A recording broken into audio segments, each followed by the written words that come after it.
Back, everybody. Episode 3, Youngzers. I'm joined by, welcome back, Double R, Ryan Roberts, and then, of course, Andrew McDermott again. Episode 3. What do we got going this week, guys? Some Pittsburgh stuff, Steeler football preview. Steelers football This heating week up. in Bucco baseball. Not as bad of a week as I thought it would be, and then college football, Pitt and Penn State. So let's start off. The hot topic, Steelers training camp again. What do we got? First preseason game Saturday night. Pumped for that. A lot of position battles to be watching early on. On defense, linebacker will be the big one to watch. A lot of players vying for backup inside linebacker roles, and even who's going to be starting with Devin Bush, Miles Jack, Freight Train, Bobby Spillane may throw his hat in the ring there. But offensively, the position battle obviously the big one's quarterback. And then the second one to watch for would be the right guard between left guard Kevin Dotson and Kendrick Green is who's out on top there. One of them was it Green that went down in practice today too? So one of them just went down. And he was getting taped up. Cam Hayward put him on his ass twice. So yeah, that's what's going to happen. He's seeing Tweety birds spinning around his head probably. So I mean, we'll probably see more of that on Saturday when the Steelers go against the Seahawks. Yeah. But big story coming out we didn't get to cover last week because our show's on we record on Monday and post on Tuesday. But Deontay's back. The boy's back. So was it 2 years? Deal. 2-year deal? 2-year deal. What do you think about that? Good for the team? Good for Deontay or what? Yeah. Good financially. Yeah, it was good. It was good for both parties. And Deontay got a little less money than he probably would have on the open market, but he wanted to stay in Pittsburgh. He got a pretty good signing bonus and guaranteed money. So that's one of the deals where it works for both the player and the team, which you really don't see too often. But Deontay's a Steeler. They got their number one receiver locked up, and all systems go on offense from here on out. I mean, he definitely wants to be here, and that's a price to pay whenever you're one of those fringe star receivers. You're not going to get the money that the big receivers are getting, but if you do want to get money, you have to go to a lesser team like, say, the Detroit Lions or something like that. I'm sure Deontay doesn't want to be getting thrown to by Jared Goff or Jimmy G. So who knows? Yeah, it's a deal too where if he balls out these next few years, 2024 hits free agency, he can really cash in on a big deal. So yeah, it works for him. It's basically it's up to him now. It's not like he's not going to have the opportunity in Pittsburgh to shine out. So yeah, it was a good deal. I was excited to see that happen. Now tell me if I'm wrong, but what I'm thinking is, do you think they're going to do what they did with Le'Veon? Start franchise tagging him like back to back or what? I don't think they were gonna do that either. No. I think they were just gonna. If he didn't sign there, he wasn't gonna be a Steeler next year. Yeah, I was gonna say I think it happened by week 2. So I mean, keep them together while you can. But I think the Steelers draft well at receiver, and looks like they have a pretty bright future with. Chase Claypool, they said he's been working out with Brandon Marshall in the offseason. Marshall's been impressed. They're really going about how he's matured a lot. I think it's because number 19's in Kansas City now, and he's not doing the renegade at center field. So what do you think, Roberts? I mean, yes, the wide receiver room's looking decent. Are you putting any money on George Pickens, Offensive Rookie of the Year this year? What do you think? George Pickens opens up as plus 2,200 as Rookie of the Year this year. I like it. I like it. Whose odds are higher, his or Kenny Pickett's? George Pickens. Is that your lock? Is that the Ryan Roberts lock of the year, or are we going a different route? No, we're going a different route. We're going Chris Olave, Rookie of the Year. Chris Olave. You think famous Jameis is going to be unlocking his potential in New Orleans for his rookie year? Yeah. He just rolled his ankle, I think, going to a crab boil, so I don't know. He might be down for a while. I'm trying to think. I don't think there's really any running backs that'll see Rookie of the Year. No. I don't think there's going to be a quarterback, so I definitely think it's going to be a receiver. And there was that, Jahan Dotson, Jameson Williams. There's a lot of guys that have the potential to be Rookie of the Year. I think it will be a receiver this year, hands down. Yeah. Mm-hmm. I mean, the receiver class is loaded, and I don't think any running backs are even taken. Was even first 2 rounds or second round? Second round. Seahawks, but that was the first. Yeah. There was none taken in the first round. And then Pickens continues to ball out. He wasn't just a flash in the pan the first week with no pads. He's having a pretty strong camp too. Tomlin has a lot to say about him, and They think he's the real deal. I guess we'll see. That has to be good about the Steelers preseason games. It's usually not fun to watch, but I think watching this quarterback battle, it's actually be interesting this year. And they'll have Calvin Austin probably playing a lot, Pickens playing a lot, and they got a lot of younger guys on defense too. Probably DBs, right? We'll see a lot of See DBs. some competition for the back end defensive backs. Like you'll have Justin Lane, James Pierre that could be fighting for a roster spot.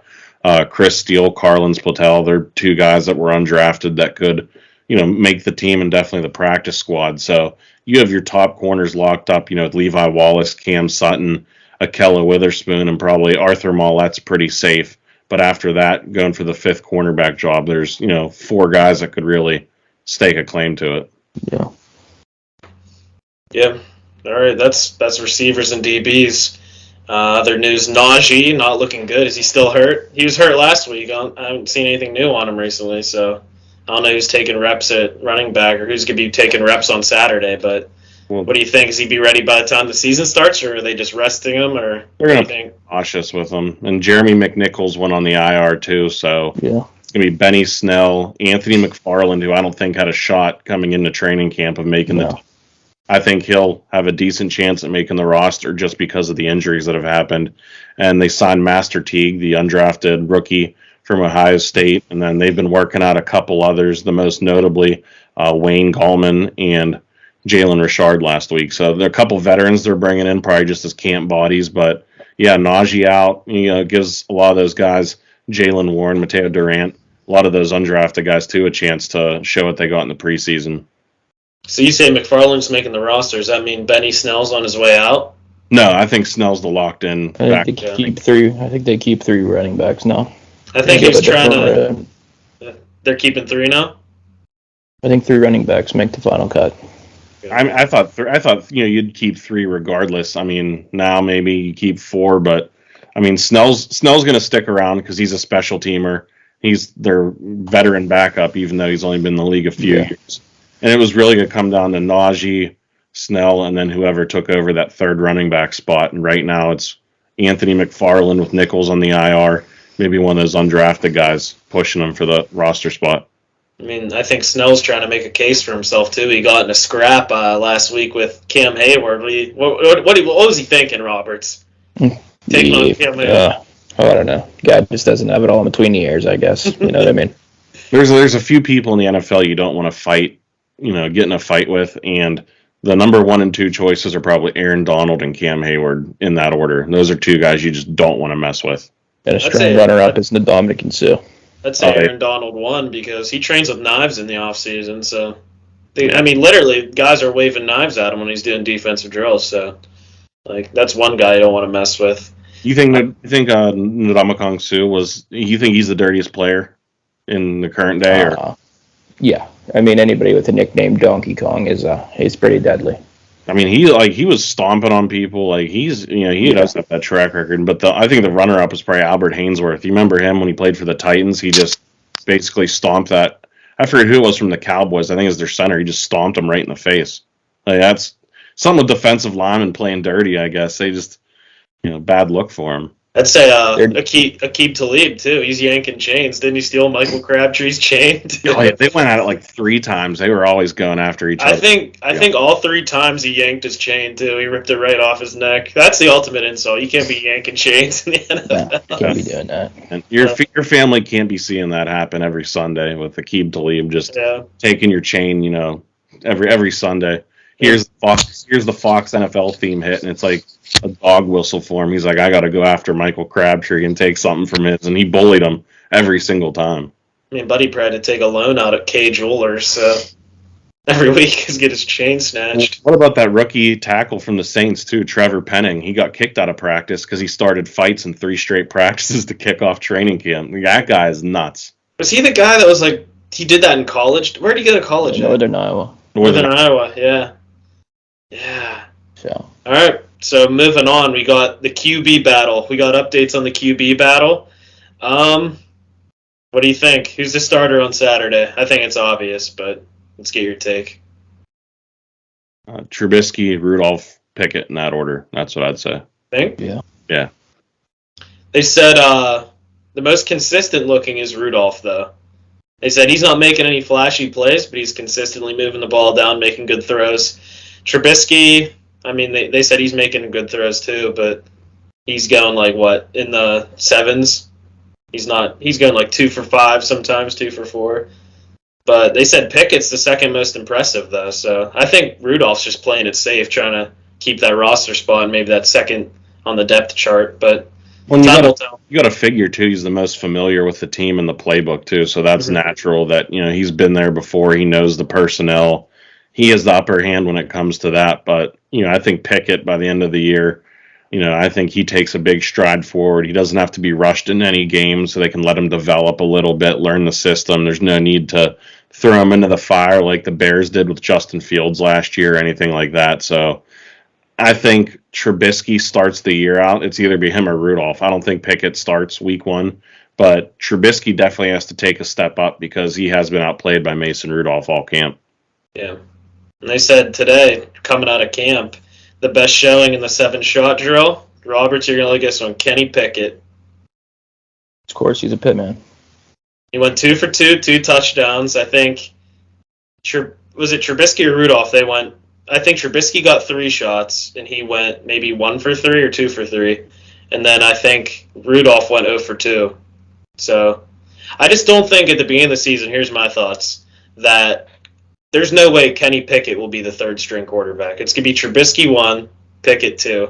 Because you say Trubisky fails, why would they put Rudolph in? Why would they not take a shot with their first-round draft pick, why have him on the depth chart as the third string? If you're taking a guy the first round, you think you're going to play him as quickly as you can, right? Yeah, not. I don't think in this day and age now. Yeah, no. I mean, the Packers did that with Aaron Rodgers. They took him in late in the first round, and they didn't play him, for a couple of years. And I think that's a different story, though. I think Pickett's way more NFL ready too, though. Aaron Rodgers was younger when he got picked. Yeah, but if you have veterans in front of him that have the experience, that you don't need to rush him and throw him into the fire if he's not developing as quickly as you want him to, then you don't want to stun his development and set him back by throwing him in there just because you invested a first-round pick on him. If you're taking the first round, he's going to be ideally he's your franchise quarterback for at least probably 8 to 10 years for the age he's at. That's not something you want to ruin in the first few weeks by throwing him into the fire, kind of like Mason Rudolph. He never really got a fair shake. COVID hit. He lost a lot of his reps. He had to do it all in the VR. And, they threw him into the fire. He did okay, but that's the kind of stuff, especially as a quarterback. It's different when you're a running back because, you really have just one job. You know where you have to run, and you hit the gap, you do whatever. You have to pass block, whatever. Quarterback, you're leading the offense. And for someone young like that, that's not something you just want to throw him into, We don't need him getting his helmet cut off by a couple bull cutters next Looking time, like the right? Great Gazoo, yeah. Yeah. But I think that was the allure with taking Pickett, though. He's the most NFL ready. The Steelers are more in a win-now mode with the defense. The defense, it's always one side of the ball struggles more. So the offense is where it was, early 2010s. The defense is horrible. Now our defense is coming around, I think. That's why they took Pickett. He wouldn't have that much of a transition where he'd need to get more reps. Well, he'll still need to get reps. I'm not saying they're going to throw him in this year. Maybe I'd say earliest halfway point, maybe. I'd say they would give Rudolph that shot before him too, maybe. Before, if Trubisky doesn't do well. It comes down to whoever gives them the best chance to win and whoever doesn't screw up the most. All the offense needs is a game manager. You don't need someone to go out there and play hero ball and throw the deep pass every time or try and be a Patrick Mahomes. You have probably one of the top 5 defenses in the league right now. You just go with whoever gives you the best chance to win offensively and whoever can manage the game the best. I don't think they're going to care if it's Trubisky, who they just signed, if it's Rudolph, who's been there, Pickett, who they drafted. The Steelers, if you're the best at that position, you're going to be the one playing regardless. That's the Steeler way most of the time. And that's why I think they're going to be better off this year than they were last year, because you had an aging Big Ben. Overall, it was a good story. I wish he didn't play last year. I'll die on that hill. But, I wish we would have taken a year and had a guy like Trubisky and drafted this year. Instead, it was a great story as a Pittsburgh guy that Big Ben got his retirement tour. He had his playoff game he had his playoff game and he had his farewell game at Heinz Field, beating the Ravens, and then he paraded around the stadium like a Roman gladiator. So I mean, that was a good moment for him. I guess riding into the sunset to the old Bud Light cave in the sky, but I think they should have started this process earlier. Yeah.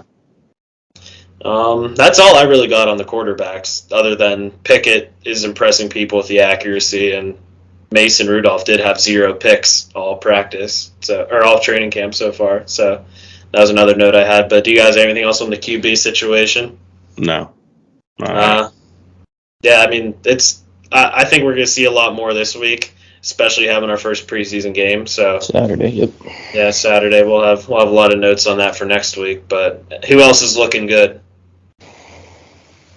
George Pickens. Everybody believes in the guy. Yeah, a lot of high praise on him. Also, the punt drill, too. There's a good side note here. Anthony Miller, 7 balls caught on the punt drill. So he's holding, every time he catches one, they hold it. I think it's a record, seven footballs. He didn't drop a single one, catching one after the other. But other notes I have in the Steelers are, of course, the Snell versus Hayward fight. But also, I think 1 or 2 plays before, the T.J. Watt versus Calvin Austin, the young guy scrapping with the best defensive player on the team. What do you think about that? No good. Are these young guys just trying to make a name for themselves and like a spark, or are they just playing hard and trying to secure a higher roster spot? Yeah, they're playing hard. I mean, as a rookie, you're coming in to prove yourself. But if you're Calvin Austin, you're one of the smallest players on the team. Aside from Cam Hayward, I don't think you're going to be going after T.J. Watt either. You know, you don't fight with the team's best player. Also, at this point, I think they're pretty excited, and they really want to hit someone other than their own teammates. So I think it'll be good to have these preseason games where they're not knocking each other around every day. And I'm sure there's going to be better team chemistry after that too. But I'm sure after they scrap a little bit, they have a certain respect for each other too. I don't think there's any animosity on the team or anything. But that's all I have on the offense. On the defensive end of the ball, what do we have? Anything in training camp so far? Any depth chart news, Drew? Yeah, I mean, linebackers, big linebacker battle, 5th cornerback spot. Safeties are pretty much locked up. So, I mean, it's gonna be pretty cool to watch the inside linebacker spot because, aside from Miles Jack, I don't think you really know if it's gonna be Devin Bush or Bobby Spillane starting. And then you have Ulysses Gilbert, Marcus Allen, Mark Robinson, Buddy Johnson, all vying to be the backup there. So that'll be a pretty heated battle that I think will go up right until the last preseason game. Mm-hmm. Also, at defensive end, they had Larry Ogunjobi finally back, too, in training camp. They said he was looking very good. Coach Tomlin had a lot to say about him as well. So are you guys excited about him to finally be on the right side of the ball, not in Cleveland? Yeah, great player. What do you think, Roberts? Great heart. Great heart? Kid wants it. I think it'll be pretty good. I think Pittsburgh is the kind of team he'd play for, and I think there might have been too much workload on him in maybe Cleveland. I think he'd take like a step back and play his own game too. Because he was one of the higher up players on their defense, right? He's probably right there with Myles Garrett. So I think there's more big names on the Steelers defense that, like, I think there won't be as many offensive line schemes to kind of hold him back. So I mean, they'll all be looking for Hayward and T.J. Watt. Maybe he'll have a decent amount of sacks or make some big plays too. So that's what I have. Then also this week, moving on, the Steelers released their preseason depth chart. What do we think about that? Doesn't mean anything. The only reason they put it out there is because they had to. But yeah, I don't look into that at all.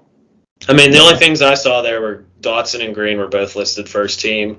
Left inside linebacker, first team, both listed Devin Bush and Robert Spillane. So what do you take from that, Andrew?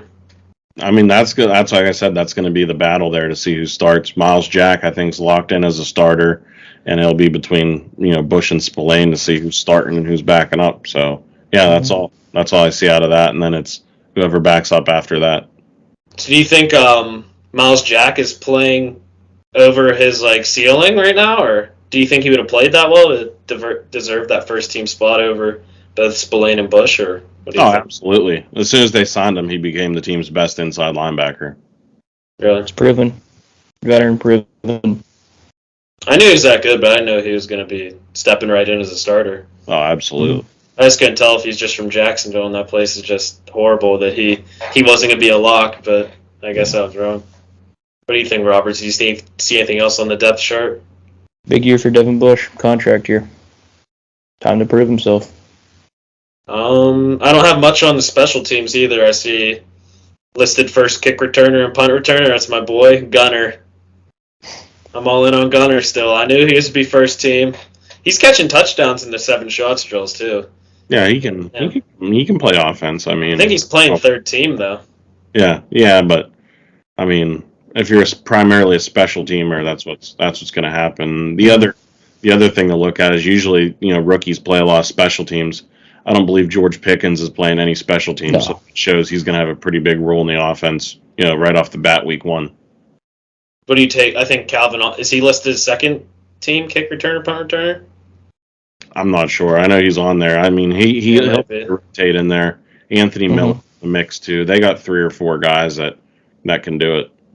Yeah. So I think those rookies are. I mean, I'm seeing Connor Hayward a lot too on third team getting reps too. So, I think we said last week how he'll be a utility man, but I mean, I'm not seeing much more out of training camp right now. So yeah, that's all I really have on it. What about you two? That's all I got too. Covered everything. We'll have more to report back after the preseason game Saturday night.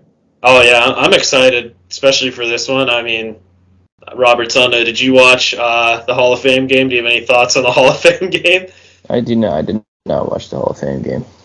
I have notes on it. I was excited for like a first taste of football this season, but I mean, I think I watched a solid 20 minutes. And I just got sick of watching the Jaguars punt every other drive. So, I mean, I think they literally punted every drive. Yeah, they're in mid-season form already then, punting every drive. But I mean, they're playing to their ceiling right now, turning the ball over and punting. So the weird thing was Josh Jacobs played for the Raiders, which no one really expected, and they think it's to maybe showcase him for a trade. I believe he's on the last year of his deal. It's a relatively cheap deal. My prediction, he goes to the Eagles. I think the Eagles trade for Josh. So? Yeah. Does that mean they'd send a package with Miles Sanders then, too? Not necessarily, no. Keep Miles Sanders? Yeah, keep him as a backup. I don't think Miles Sanders is a starting, like a Najee or even like a starting, a high-quality tier starting running back.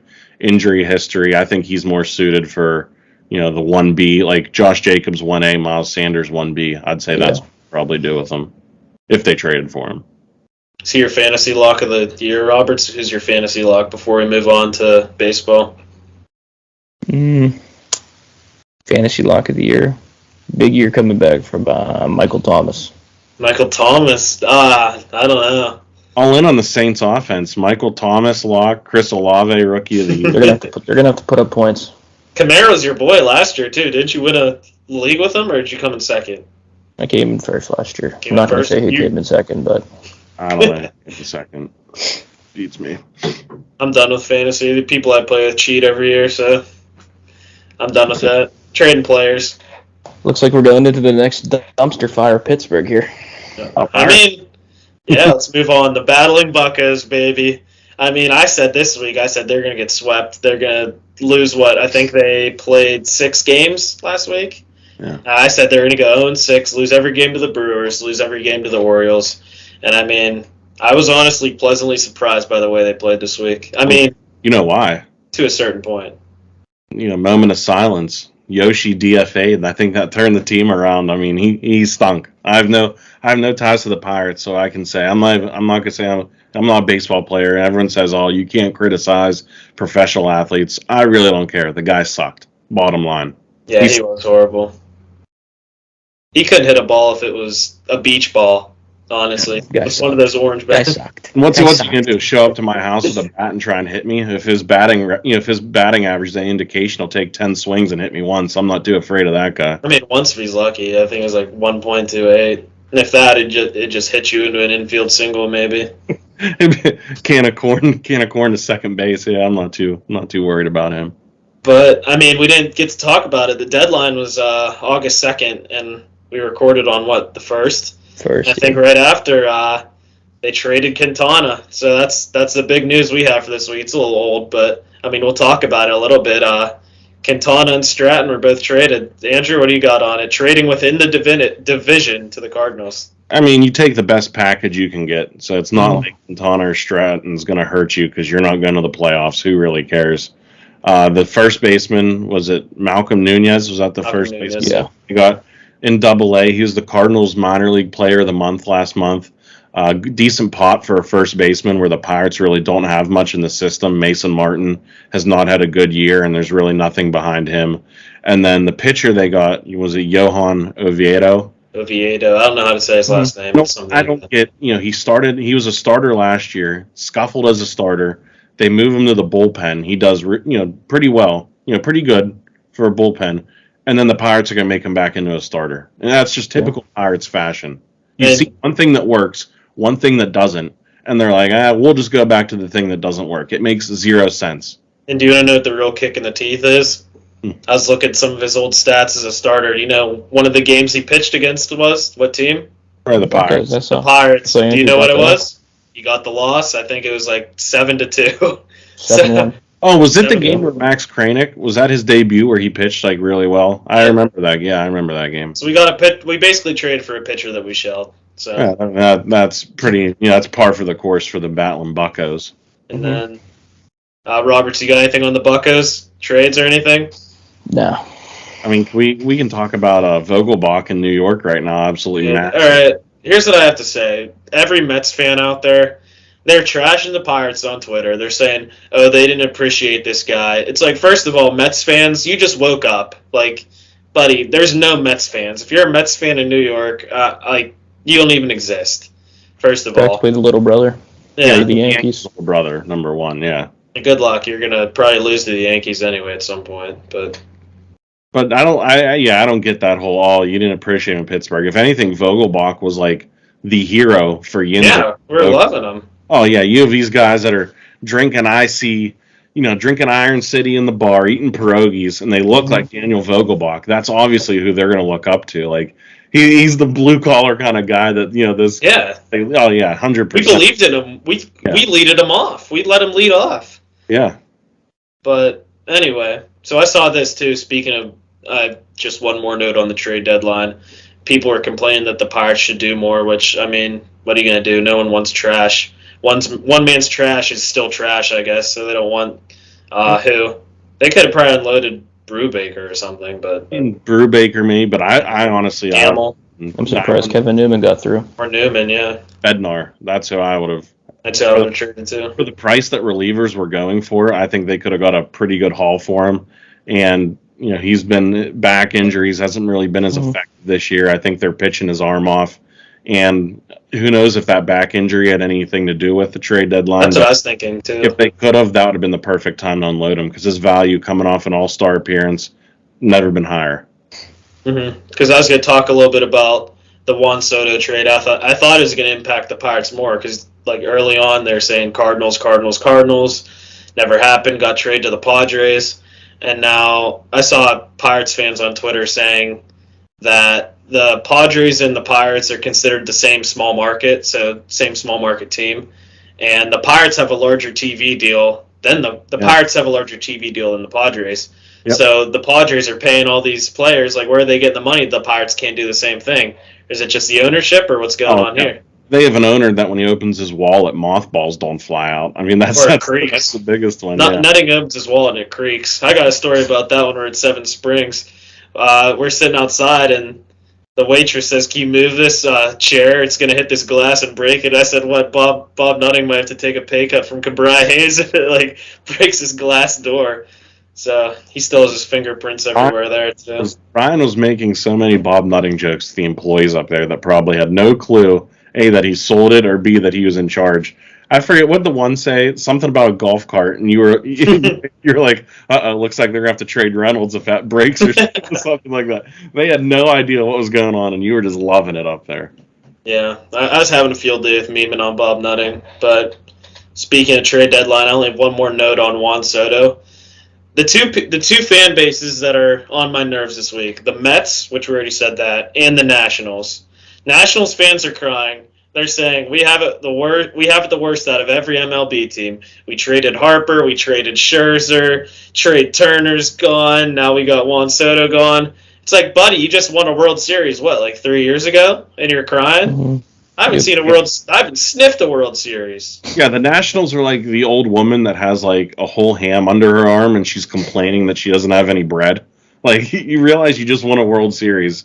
You had to tear it down. You know, you made some moves that stunk. It's not like they just tried to shed payroll. They traded for Josh Bell. They did make moves to try and win it that just didn't pan out. The Patrick Corbin contract, absolutely horrible. Like, that's what's going to happen when you set your franchise back and you have to reload. But yeah, you just won a World Series. Shut up.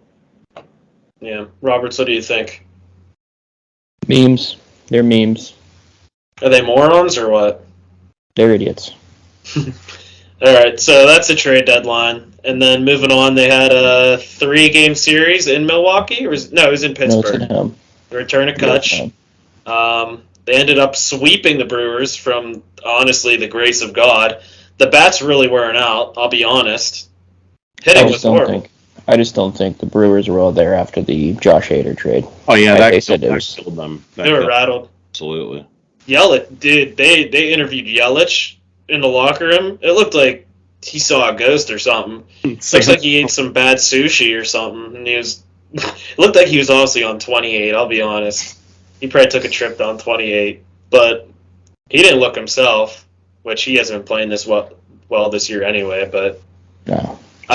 Somebody did play well as O'Neal Cruz. Yeah, O'Neal Cruz? Yeah. His average is coming down, but he's smacking the ball. I mean, did his average go down? I thought he's bad. It's climbing a little bit. Up? It's pretty low right off the bat, but... Yeah. He had the hardest hit ever by a Pirate, too, I think. It said 118 miles per hour off his bat. Second highest by a rookie ever. I think the only being... You know what the highest was for a Pirates player before O'Neal Cruz? Yeah. Rod Barajas. No, they clocked Randall Simon hitting that sausage in Milwaukee. But he was seeing red, swung for the fences on Jalapeno Hannah's rival. Oh, jeez. Roberts, all right. Go off on O'Neal Cruz a little bit. I know you want to talk about O'Neal Cruz. O'Neal Cruz, he's starting to gain a lot of ribeyes. His average, like you guys said, he's starting to see the breaking ball a little bit better from the beginning of the season. And he looks like your cornerstone with Cruz over there. The left side's locked in over there for a while. I mean, during the Brewer series I was watching, he hit the bar at center field. He almost hit the kids in the jungle gym, too. It bounced off. It's been disappointing. We used to have that net. Probably paid $1 million for that net. Little Timmy almost took a shot at the top of the Pirates' little jungle gym. So yeah, that's why they had to trade Fortnite from Presby. They had to trade Quintana to get that jungle gym out there. It's like semi-pro.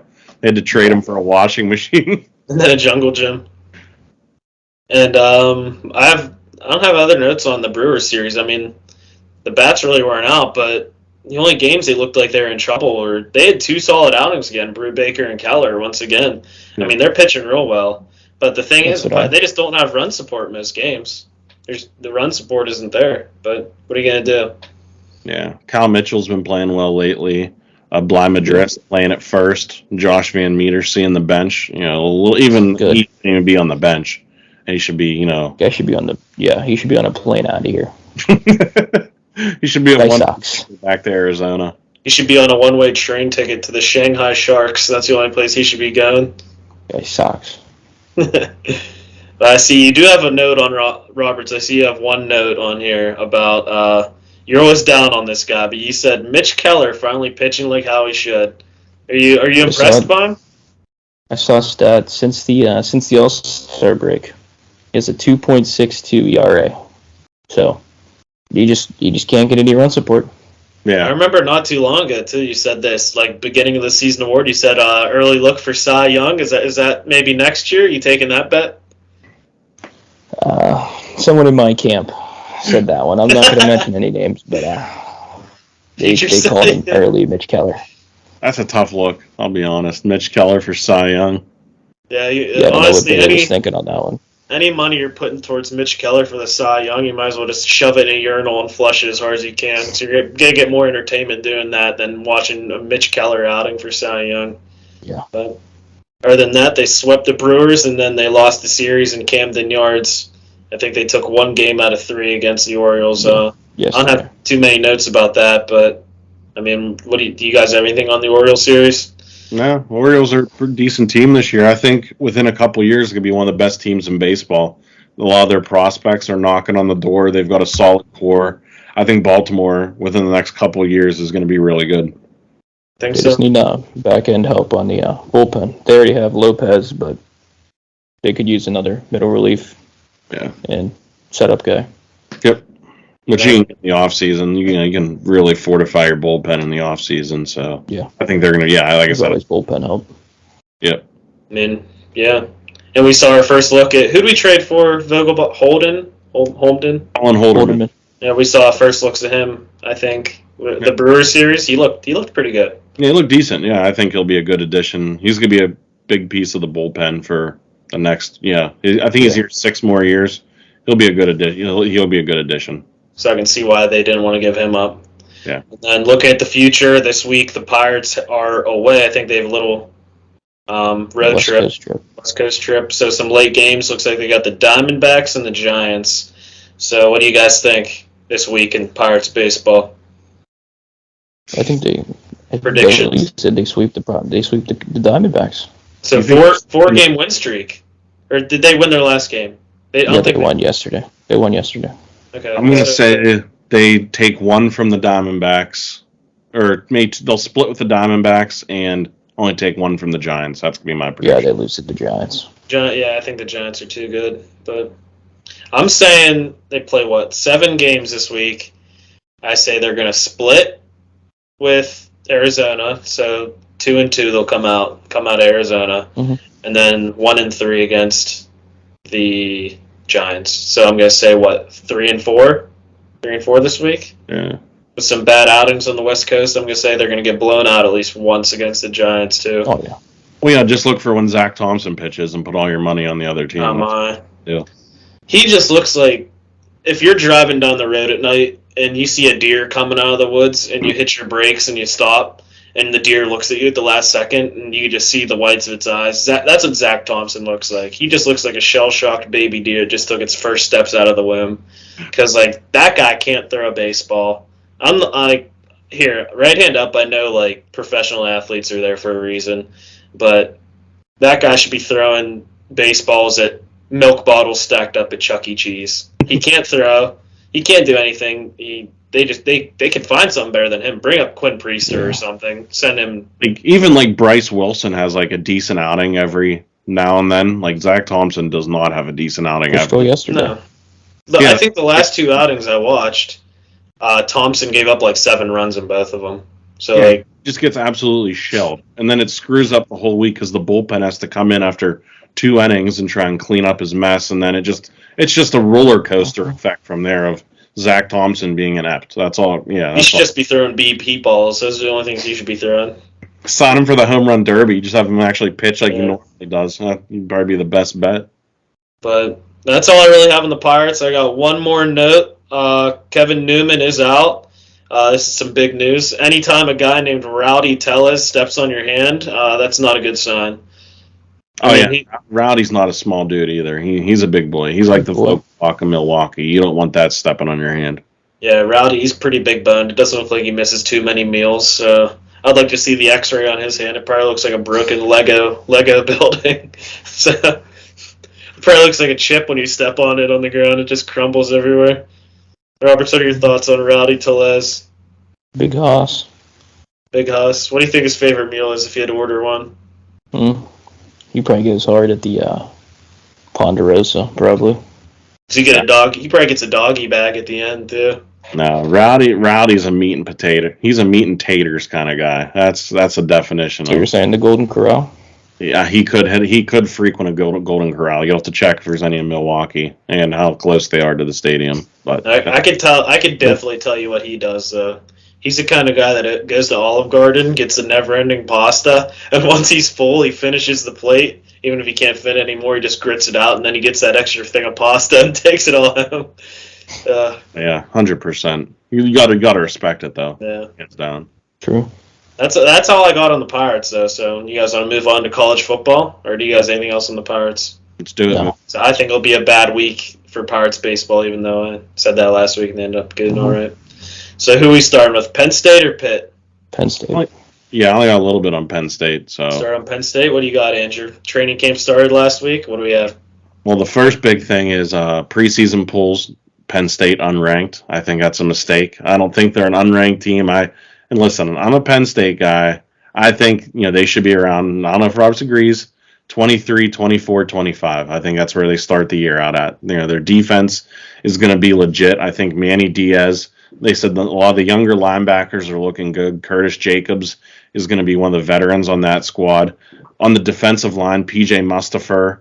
Chop Robinson transferred in from Maryland. Adiza Isaac, who was out all last year with injury at defensive end, he's back. So the defense is going to be, I think, good. It's going to come down to the offensive line, which it won't matter who starts. A lot of the freshmen are getting the hype. Katron Allen, Nick Singleton, with Singleton being the favorite. But Franklin said they're going to have to earn it. So it all depends on the offensive line. I think they have the weapons at tight end and receiver. But it depends on the offensive line, but it's all going to hinge on Sean Clifford. I don't know if he can pull a Kenny Pickett like Pickett did last year. I just don't see that from Sean Clifford. And like I said, I see them dropping at least 4 games this year. I completely agree. I think it all runs through the O-line, honestly. I know they lost 3 guys. I think the biggest one was who? Do you think Mike Miranda, losing him, is the biggest loss out of the 3? Or maybe they lost a decent amount. I mean, I wouldn't say any of them were like superstars, but when you lose a lot off a line, it's all about chemistry. So that's what I think is going to hurt. And if you can't get the running game going in the Big Ten, you don't have a shot. So that's the big thing that has killed them the past couple of years. And I think if they do that again this year, it's not going to be a pretty year. They did lose their whole line pretty much, but I think they have a bright future. From what I'm seeing, they lost guys, but they got a lot bigger. These young guys are a lot bigger than the guys we had previously, so that's some hope for the future. And like you said, the running game's been lacking. Last year was horrible. You can't get a pass game going if you don't have a run game going. So, yeah. You have Juice Scrubs coming back.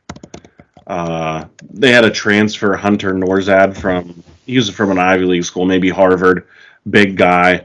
They have, the pieces are there, but they always hype them. I think one of the big things was they always hype them up way too much, and then the expectations just never hit. So, this year, I think Franklin's playing a little more conservative, where it's all right, we're not going to talk about them. They have a couple, Landon Tengwall, I think, is going to be good. 6'6", 330 pounds, I believe. He was a redshirt freshman last year, one of the top recruits. He could be playing a lot this year. And then they just have a lot of these guys, Drew Shelton. There's a lot of names where it'll be a lot of position battles, but I think whoever does win the job, I think they're going to, obviously be the best for that offensive line. So there's going to be a lot of competition, and I think that's going to breed a lot of success for the young group. Another thing, these are some notes I have. I'm talking about Manny Diaz, new defensive coordinator. I'm all in on him. He's a great speaker. I've listened to a few interviews of him. I think if things don't work out with Franklin, do you think he's the next man up? I honestly think he'd be a great head coach. He's preaching a lot about depth, too. So Franklin's locked into Penn State. They just gave him that extension last year. So I don't think they'll move on from him, but I think this could be one where if Diaz has a good couple of years up in State College, especially if he can do a good job with the linebackers this year, which will be it's going to be a tough task. A lot of young guys, you lost a ton from the linebacking core. If he can do a great job with that and have a solid couple of years, I think he'll leave and he'll go back to the head coaching ranks eventually. I think that's what's going to happen. Where is that before? Minnesota or Miami? Miami. Okay. I know it was MI something, but I don't have much on that. I know Diaz is saying a lot about how there's a lot more depth on defense and how I know last year there was such a drop-off whenever a guy would go down on both sides of the ball. You saw it with Sean Clifford and P.J. Mustipher, so that literally killed the whole game against Iowa was that drop in depth. So, it's good to hear that. So maybe that could be a bad sign or a good sign that they got a lot worse and the guys behind them are just average. Or I think it's a mixed sign because they're going to have a lot of guys that can play, but they're not going to be the quality of starters that they had last year. Like the potential's there for some of them, but they'll have a lot more guys where like if a guy gets injured, the backup can come in. There won't be too much of a drop off, but I don't think the star quality is going to be there if that makes sense. I think it'll be a mid-year. I have high hopes, like I said, but I think my preseason prediction right now is 10-3. I think 3 games lost. They're going to lose in Auburn. They're going to lose against Michigan. Then they're going to lose against Ohio State, and then maybe the bowl game. So I think the Purdue game week 1's a trap game. I'm not too keen on that one right off the bat. Thursday night game against Purdue. A lot of inexperienced guys going to be playing big roles. I think that's a classic trap game. I mean, it'll be tough, but that's all I have on Penn State. I'm sure we'll get more in a week or so. I think their training camp's wrapping up, or it's probably going to go, another 2 weeks? Yeah. So we'll see some more position battles and stuff. Moving on, our second local college football team, Robert's taking away the Pittsburgh Panthers, baby. We still got Narduzzi still complaining about the NIL. And, gotta stop. It's gonna happen in college football nowadays. You lose a guy, you gotta move on. You gotta be able to recruit. You gotta be able to see what you have. Roll with the punch. Yeah. Camp started last week for the Panthers. They're looking good. People say they're going to surprise a lot of people, which I don't deny that. They came out today, right before we recorded, number 16 in the coaches pool, USA pool, which I had them beginning of the year at number 13. So right where I expected. And going back on your guys' point, I'm not a big Penn Stater, but I had them at 23 going into the year. I made a top 25 with my with the old man at home. So I was a little surprised when I saw that this morning that they weren't on the top 25. But I think they make the AP because of the name they carry. I think they'll sneak in at 24, 25. But some other notes from last week, we picked up on 7 players make the preseason award list. Notably, Servassier Dennis and Kalijah Cansey getting a ton of hype on the defensive side because just 2 absolute studs. And then the quarterback battle. People have Keaton Slovis penned in, but you look at me, you ask me freshman year if Nick Patty has any chance of starting, you're an idiot. But people say he's making strides at camp, but for me, I think it's Keaton Slovis all the way. Yeah, I don't think you bring Slovis in and then have Nick Patty start over him. I don't see that. And then Katana Mumfield, transfer out of Akron, All-American last year as a freshman. He's out of camp nowadays. They say he's emerging as the number 1 wide receiver, and Keaton Slovis is number 1 option. So we'll see if he can fill the void of number 3. I won't even say his name anymore because us fans are disappointed at him. Did you blacklist that word from your vocabulary, or you just canceled that name altogether? Yeah, he's moved on, greener pastures out in LA. Maybe not. I don't know. He's not. I don't think he's too happy there. He said he regrets the decision. So we'll see. That's what I heard too. I heard they didn't give him as much money as they said he was going to get, right? That's a shocker. And then I think they didn't give him a house or a Lamborghini. I don't know. I don't think did they go through with that deal? I don't know. No, they said it was in the $3 million range, and I think they said not to mention the LA taxes. So we won't even go into that side. But last thing I have is the season breakdown here for you guys. I think I'm going to take a page out of Ryan's book and say 10-3 or 11-2. You were saying a few weeks ago like 10-1 or like something like that. You said 1 loss. You said 1 loss. You said 1 loss college football playoff. Run it back. I think they dropped the 1 in Miami. It's going to be tough. No more. It's going to be a tough road game. There's no more turnover chain. Does that change your outlook? No, because they're all crap down there. They're a horrible. Miami hasn't been good in years. They won last year. They won last year because the ref was blocking the end zone goal line when Phil Campbell tackled him in the end zone for a safety. So Did you say it's their 12th man, the refs? Pitt versus refs, or what? I guess, but that's it. And then one betting line here I have for you guys is opening weekend. I have Pitt minus 6.5. If you could take an alternate spread, and I have Purdue plus 3.5. But I think Penn State wins by a field goal. I'm taking Pitt week 1 against. They play West Virginia, right? Yeah. I'd take at least 12 points. Move that money line, you know? I'd say move the line. I take it where it's at. I'd Two put it together. touchdowns? All right. Most points, what are you saying they win by? What would be the most confidence that you take, like in points? 13.5. So 2 touchdowns? Yeah, if you can get it under 2 touchdowns. Also, that game sold out. Do you think we can still get tickets or what? Standing room only. Standing room SRO. Find a seat somewhere. How much do you think the standing room tickets are? $40-$50. Probably say a couple hundred. No. Nah. Yeah.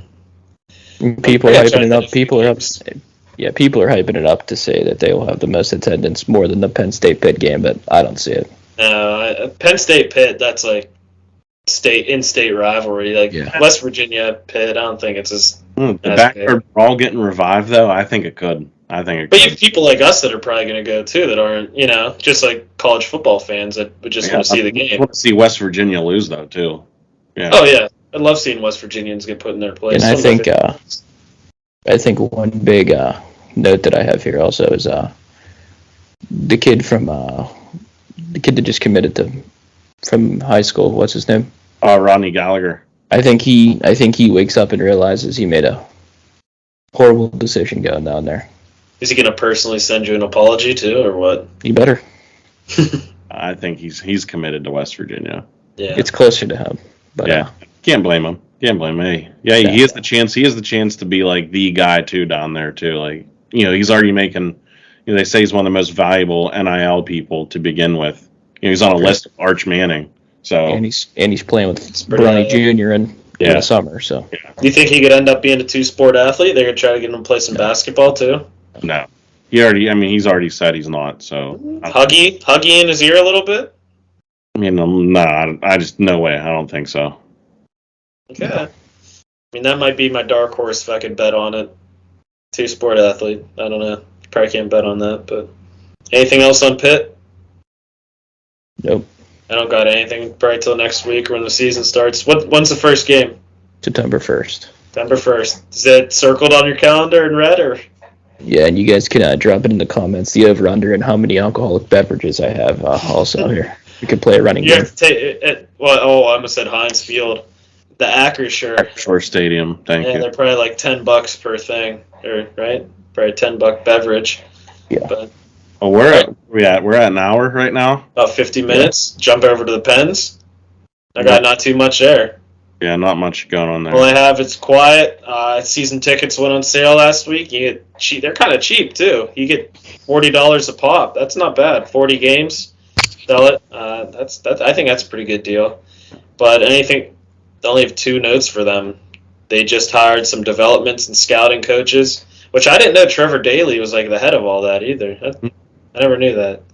So that's pretty cool. And then just big happy birthday to Sid the Kid, the captain. Turned 35 this week. Brought the city 3 Stanley Cups. Hopefully 4 this year. I'm calling it. Technically owns the city of Philadelphia too, so another big accomplishment for him throughout his career. Mm-hmm. And then that's all I really got on the Pens. You guys have any notes on the Pens? Nope. Yeah, nothing going on there. Just some other light notes. Some cool things going on around the sporting world. Thursday night we got the Field of Dreams game. That's pretty cool to tune in. You'll have it's a Cubs Reds divisional matchup, so that's something cool to watch and tune in. And then big news coming out of the Browns camp: Kareem Hunt wants a trade.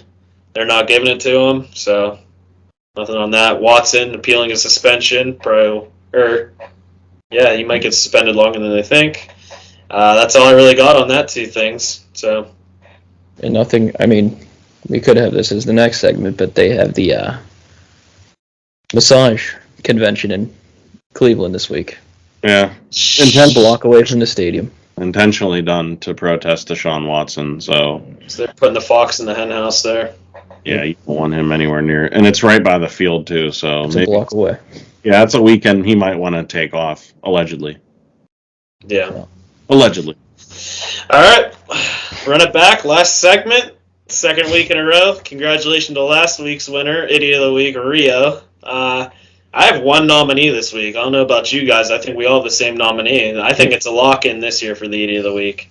I'm sure everyone in Pittsburgh saw this video, but our Idiot of the Week is a shoe-in, Bob Nutting. So who wants to talk about it? Go ahead, Ryan. It's all you, buddy. All right, so Bob Nutting thought he was cozying all in for a nice photo op with a fan. Fan opens his shirt up. Shirt says "Sell the team" on it. Bob Nutting looks like he's shell-shocked. Looks like he just ate a warhead. His lips are all puckered up, and he honestly just looked like a crypt keeper at Spirit of Halloween. He looked like a decoration. So It looked like he got flashbanged. But I mean, he just looked like an absolute dingus there. So thoughts from you guys on it? Oh, it's the worst look you could have as an owner. I mean, not only are you incompetent, but you basically get trolled by an 18-year-old where you're a professional sports owner. You're taking a picture with it. You see the text on the shirt, "Sell the team," and you can't even do anything. You have to accept it and like smile. He's like, "Oh, all right." He's like, "Oh, okay." He takes the picture. It looks like he just stuck a fork in a light socket. His hair's all messed up. His eyes are huge. Like you could tell it was the most forced smile I've ever seen in my life.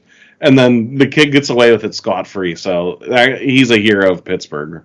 Absolutely. I think it would have been better if he would have reacted. And like, do you think he knew he should not like do anything and like yell or like? Yeah. I think it would have been so funny if he did that.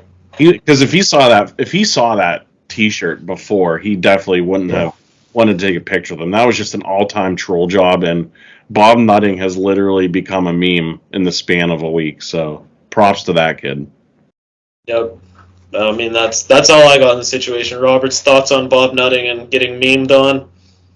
It's all right. As long as Seven Springs always has some great tubes up there when I go up, that's all I care about. Hey, he sold it, all right. He can leave off the Seven Springs. Hey, as long as the kids are happy in their new jungle gym, but we can't pay any new players, but at least they have relish for their hot dogs this year, right? Heck, they probably evicted Manny Sanguian. He's gone from center field. No more smoke over center field, which O'Neal Cruz's home run may have knocked out Manny if he was still working there. But the budget cuts hit you hard. You got to start getting rid of the legends one by one. So Manny was first on the chopping block. They probably kept him over. They probably kept Yoshi and Josh Van Meter over Manny Sanguian and his barbecue, which was phenomenal, by the way. Give it a year or two, Pizza Penny won't even have or Jalapeno Hannah won't even have a purse anymore because Bob Nutting's going to take all the money out of it. He'll be shaking her down for some nickels and pennies. Yep. That's all I got on Idiot of the Week. Do you guys have any other thoughts on anything going on in Pittsburgh? Anything going on this week? No.